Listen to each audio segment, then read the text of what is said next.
But we begin at 6 o'clock tonight with new developments in the local terror probe. 24-year-old Nicholas Rovinski is one of two men facing conspiracy charges.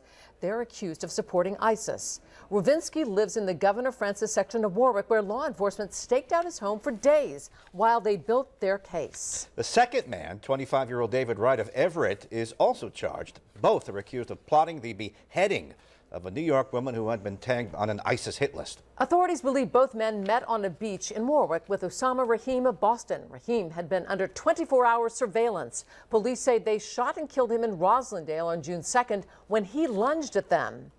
Those conspiracy charges carry long prison sentences, but there are other charges too. And when you add in obstruction of justice, they could be looking at more than a decade in prison. The I-Team's Parker Gavigan is poring over the court documents. He's live outside federal court in Boston, where both men appeared today. Parker.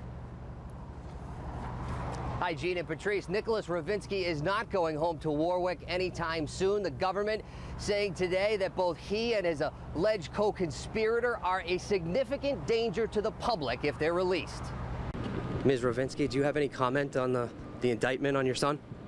The mother of 24-year-old Nicholas Rovinski did not have anything to say after her son's arraignment on terrorism charges Friday in Boston.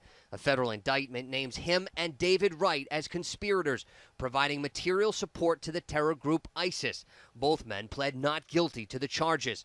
The FBI says Rovinski met Wright on Facebook, and the two joined with Osama Rahim to plan a terror plot that involved beheading a woman in New York and attacking police officers.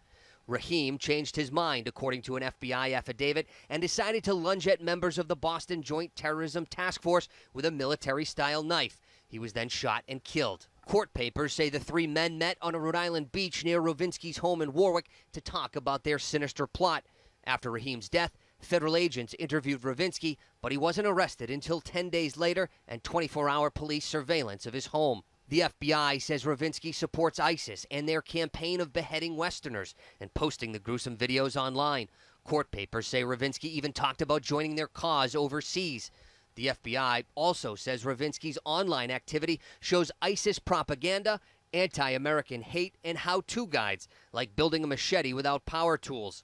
Wright's family also had little to say after court on Friday. The Everett man faces 2 more counts for obstruction of justice. And the charges carry the possibility of 15 years in a federal prison. Both men will be held until their next court date on July 29th. We're live in Boston tonight outside of the federal courthouse. I'm I-Team reporter Parker Gavigan, NBC 10 News. Parker, thank you. NBC 10 has been your source for the most up-to-date developments since this terror probe began. We had crews on the scene in Warwick round the clock as authorities built their case. If you would like to see the timeline of events and the unnerving details inside those court documents, just log on to turnto10.com and use the I-Team tab.